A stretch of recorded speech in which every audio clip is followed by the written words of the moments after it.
जब बाबा साहब भीमराव अंबेडकर जी के संविधान को तोड़ने की इनने बात करी और हम लोकसभा में गए, 5 सांसद जीत के इस बार हरियाणा से, तो आपने देखा होगा हमने शपथ जब ली तो हमने सबने शपथ ली और हमने कहा जय संविधान। नमस्कार, आप देख रहे हैं श्रेष्ठ भारत और आपके साथ मैं हूं मुक्ता सिंह। हरियाणा विधानसभा को देखते हुए पूरे प्रदेश में इन दिनों चुनाव प्रचार अभियान जोरों पर है। तमाम राजनीतिक दल अपने अपने वोटर्स को लुभाने में लगे हुए हैं और इसी के चलते गुरुवार को सांसद दीपेंद्र हुड्डा राई विधानसभा क्षेत्र से कांग्रेस प्रत्याशी जय भगवान अंतिल के समर्थन में वोट मांगने पहुंचे और कई जनसभाओं को भी संबोधित किया। इस दौरान उन्होंने जमकर भाजपा पर हमला बोला और कहा कि प्रदेश में कानून व्यवस्था का जनाजा निकल चुका है। इस सरकार ने पूरे हरियाणा को लाइनों में लगा दिया है और युवाओं को 5 साल से तारीख पर तारीख मिल रही है। बीजेपी की ये दमनकारी सरकार जा रही है, हुड्डा साहब के नेतृत्व में कांग्रेस पार्टी की सरकार आ रही है और ये माहौल हरियाणा में बदलाव का माहौल, बदलाव की 36 बिरादरी ने एक मन बनाया, 36 बिरादरी ने, हरियाणा के हर वर्ग ने, क्योंकि हर वर्ग दुखी हो गया बीजेपी की सरकार से। 10 साल से हर वर्ग को नजरअंदाज करने वाली ये सरकार, बीजेपी की एक ऐसी सरकार साबित हुई जो हरियाणा प्रदेश देश में विकास का प्रतीक था, खुशहाली का प्रतीक था। जो प्रदेश आज वो हरियाणा प्रदेश देश में विकास की पटरी से तो उतार दिया इन्होंने, देश में नंबर 1 बन गया वो हरियाणा प्रदेश। बेरोजगारी में छोटी बात नहीं, दिल्ली के 3 तरफ हमें, मगर 28 प्रदेशों में सबसे ज्यादा बेरोजगारी आज हरियाणा में, नंबर 1 बचा दिया, प्रतीक बन गया हरियाणा नंबर 1 बेरोजगारी में। हरियाणा देश में नंबर 1 बन गया अपराध में, क्राइम रेट, अपराध दर देश में सबसे ज्यादा हरियाणा में। हरियाणा देश में नंबर 1 बन गया नशे में, आज नशा आ गया हरियाणा में, पंजाब से ज्यादा नशा आज हरियाणा के अंदर आ गया, ऐसी स्थिति बन गई। भ्रष्टाचार, महंगाई, हर वर्ग की अनदेखी, हर वर्ग का अपमान। 10 साल की एक खट्टर सरकार, ऐसी विफल सरकार देश के इतिहास में काले अक्षरों में लिखी जाने वाली सरकार साबित होगी, जिस सरकार ने और सरकार के मुखिया ने किसी वर्ग का मान सम्मान ना किया। 10 साल तक हर व्यक्ति को उलझा दिया, हरियाणा के नागरिकों को उलझा दिया, कहीं आईडीओ में उलझा दिया, कहीं फैमिली आईडी में उलझा दिया, कहीं प्रॉपर्टी आईडी में उलझा दिया, कहीं पोर्टल में उलझा दिया, कहीं अपने कागज ठीक कराओ और अफसरों के चक्कर काटो, यही है ना भाई। और लोगों को उलझा दिया और नौजवानों को उलझा दिया कच्ची नौकरी में, कौशल निगम में, अग्निवीर में कच्ची नौकरी और सीटी में नौजवानों को उलझा दिया। एक बड़ी लिस्ट पक्की भर्ती की 5 साल में आई नहीं, केवल नौजवानों को कहा कि भाई थोड़े दिन में करेंगे, 60,000 ज्वाइन कराएंगे, फिर थोड़े दिन और बताया भाई 25,000 ज्वाइन कराएंगे। जैसे वो सनी देओल की पिक्चर आई थी दामिनी, तारीख पे तारीख, तारीख पे तारीख, तारीख पे तारीख। तो हरियाणा के नौजवानों को 5 साल से मिली तारीख पे तारीख, तारीख पे तारीख। कांग्रेस पार्टी की सरकार बनते ही जो 2 लाख सरकारी पद इस सरकार में वैकेंट पड़े हैं, उन 2 लाख पदों पे मेरिट पर और समयबद्ध रूप से हरियाणा के नौजवानों को मिलेगी ज्वाइनिंग पे ज्वाइनिंग, ज्वाइनिंग पे ज्वाइनिंग, ज्वाइनिंग पे। दीपेंद्र हुड्डा ने आगे कहा कि व्यापारियों ने उन्हें बताया कि बदमाश उनसे करोड़ों रुपयों की फिरौती मांग रहे हैं। नए नए गैंग, अंडर एज शूटर तेजी से उभर गए हैं। कब कहां गोली चल जाए या फिरौती की कॉल आ जाए, कोई भरोसा नहीं। भाजपा राज में प्रदेश अपराधियों की शरण स्थली बन गया है। हरियाणा के नौजवान बेरोजगारी से हताशा, हताशा से नशा और नशे से अपराध के चंगुल में फंस रहे हैं। बेरोजगारी अपराध और नशे की जननी है। प्रदेश में बदहाल कानून व्यवस्था के कारण ही हरियाणा से कई कंपनीज पलायन कर गई हैं। दीपेंद्र हुड्डा ने याद दिलाया कि पूर्व मुख्यमंत्री मनोहर लाल खट्टर ने सार्वजनिक तौर पर कहा था कि उनकी सरकार हर किसी को सुरक्षा नहीं दे सकती। जाहिर है, जब सरकार ही अपराधियों के आगे नतमस्तक हो जाए तो अपराध कैसे रुकेगा। इसके आगे सांसद ने कहा कि ये सरकार गरीब और किसान विरोधी है। गरीब आदमी की सारी स्कीम बंद कर दी इन्होंने। गरीब एक ऐसी सरकार निकली, ऐसी गरीब विरोधी सरकार, गरीब की सारी स्कीम बंद कर दी सरकार ने। 100-100 गज के प्लॉट की स्कीम पे बैन लगा दिया खट्टर साहब ने आते ही। गरीब के मकान आते थे पहले। मैं पूछना चाहता हूं कितने गांव के लोग यहां पे हैं भाई, मकान आए गरीब आदमी के? कितने मकान आए बताओ, आप किसी गांव में आए हो? मकान नहीं आए। राशन डिपो पे हमारे समय दाल, चीनी, तेल लेकिन राशन डिपो पे भी 10 साल तक गरीब आदमी की स्कीम्स बंद करके गरीब का भी शोषण, युवाओं का भी शोषण।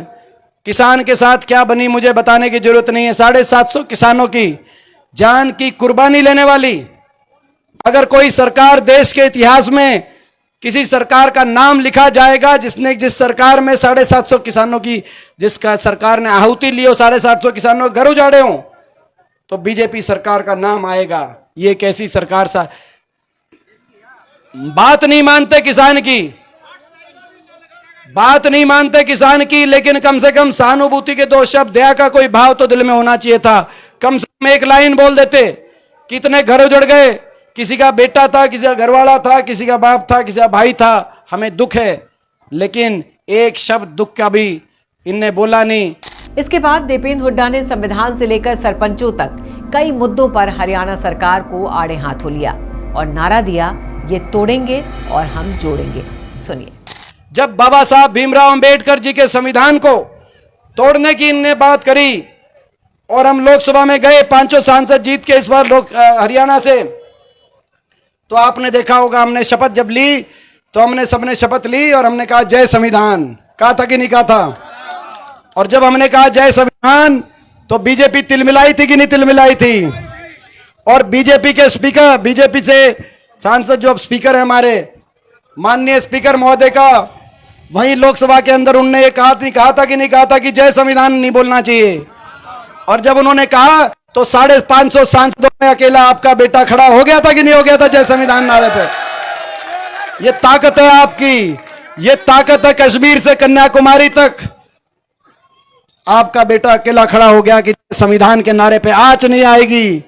आपने को याद होगा तो उन्होंने कहा कि भाई जय, तभी उनके स्पीकर साहब ने कहा कि भाई बैठ जा। आपने भी सुना होगा। उसके बाद ये बोला था कि नहीं बोला था? मैं उनको बताना चाहता हूं, आप कहते हो बैठ जाओ, लेकिन जय संविधान नारे की गूंज को हरियाणा में नहीं बैठने देंगे। आज हम कहना चाहते हैं जय जवान जय किसान का प्रदेश होता था हरियाणा। आपने ऐसी स्थिति बना दी, ना तो जवान जय जवान छोड़ा अग्निवीर ले आए, ना जय किसान छोड़ा, ना मजदूर छोड़ा हरियाणा में, ना नौजवान छोड़ा, कोई वर्ग नहीं छोड़ा। आज ऐसा इन्होंने हाल बेहाल कर दिया। और हर वर्ग का अपमान। कर्मचारी ओल्ड पेंशन स्कीम के ले गए, उन पे लाठीचार्ज। सरपंच, नए सरपंच बने थे, नए ताजे सरपंच बने थे और सिंगर के चंडीगढ़ गए थे कि अपनी मांगे लेके जाएंगे। भाई मारी क्या पता, पूछो। सरपंचों के भी चंडीगढ़ जाते उड़े। और आपने देखा, और तो कहने का मतलब हर व्यक्ति का अपमान। हमारी बेटियों के साथ क्या हुआ मुझे बताने की जरूरत नहीं। हमारी बेटियों के साथ कितना अपमान हुआ। शायद ये देश में अपनी दुश्मन की बेटी की भी इज्जत को अपनी बेटी की इज्जत मानते हैं, लेकिन 6 महीने तक FIR नहीं किया दिल्ली पुलिस ने। 6 महीने तक दिल्ली की सड़कों पे घसीटा। और सहानुभूति नाम का एक लेश भर भी इस सरकार में दया का भाव नहीं किसी भी नागरिक के लिए, 36 बिरादरी के लिए। केवल इन्होंने आपस में भाई को भाई से उलझाने का काम किया, काम कुछ किया नहीं हरियाणा में। और इसीलिए हमारा नारा है, जो राहुल जी ने भी बात कही, वो ये हमारा नारा है कि ये तोड़ेंगे और हम जोड़ेंगे। भाई इस नारे में सारे साथ मिलके एक बार ये नारा लगाना भाई, ये तोड़ेंगे और हम जोड़ेंगे। देखो अंदर से आवाज आती है, क्योंकि ये इंसानियत का नारा है, ये भगवान का नारा है। 36 बिरादरी की आपस में प्यार में जो शक्ति है, उसी से आगे बढ़ सकते हैं हम। अपनी जनसभाओं में उमड़ी भीड़ से गदगद होकर सांसद दीपेंद्र हुड्डा ने बड़ी घोषणा करते हुए कहा कि कांग्रेस सरकार आने पर कर्नाटक, हिमाचल की कांग्रेस सरकार की तर्ज पर महिलाओं को शक्ति देने के लिए महालक्ष्मी योजना के माध्यम से 2000 रुपए और 500 रुपए में रसोई गैस सिलेंडर देंगे। सामाजिक सुरक्षा को बल देने के लिए बुजुर्गों, दिव्यांगों, विधवाओं को 6000 रुपए पेंशन देंगे। कर्मचारियों के लिए ओल्ड पेंशन स्कीम बहाल होगी। भर्ती विधान के तहत 2 लाख युवाओं की पक्की भर्ती होगी। हरियाणा को नशा मुक्त बनाएंगे। इतने 10 साल का संघर्ष, 10 साल की लड़ाई, उसकी अग्नि परीक्षा अब आपको देनी है।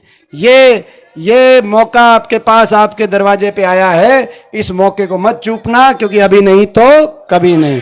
तो ये छत्तीस बिरादरी एक सरकार बनेगी, छत्तीस बिरादरी के हक के लिए हम कदम बढ़ाएंगे। पहली कलम से अपनी माताओं और बहनों के लिए 2000 पेंशन करने का काम करेंगे। 2000 पेंशन, जो बुढ़ापा पेंशन से कम की माता बहन है, आप समझ गए, जो बुढ़ापा पेंशन तो सबकी, मगर 60 साल से कम की माता और बहनों के लिए 2000 पेंशन। पहली बार ऐसा काम होगा कि भाई माता और बहनों के लिए।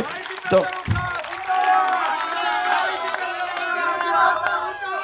ये देखना भाई, ये देखना भाई, ये क्या मामला है।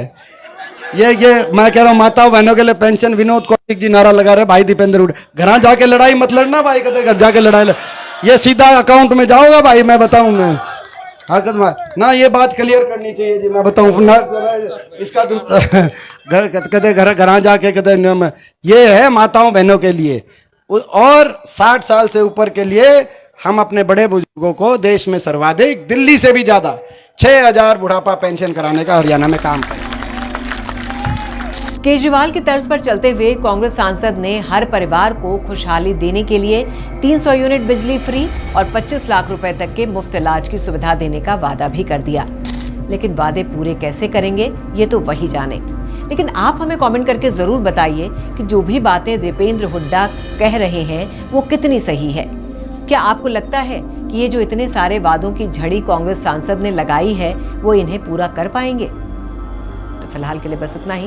बाकी खबरों के लिए देखते रहिए श्रेष्ठ भारत। श्रेष्ठ भारत पर खबरों से जुड़े रहने के लिए चैनल को सब्सक्राइब और लाइक करें, बेल आइकन दबाएं और देखते रहें श्रेष्ठ भारत।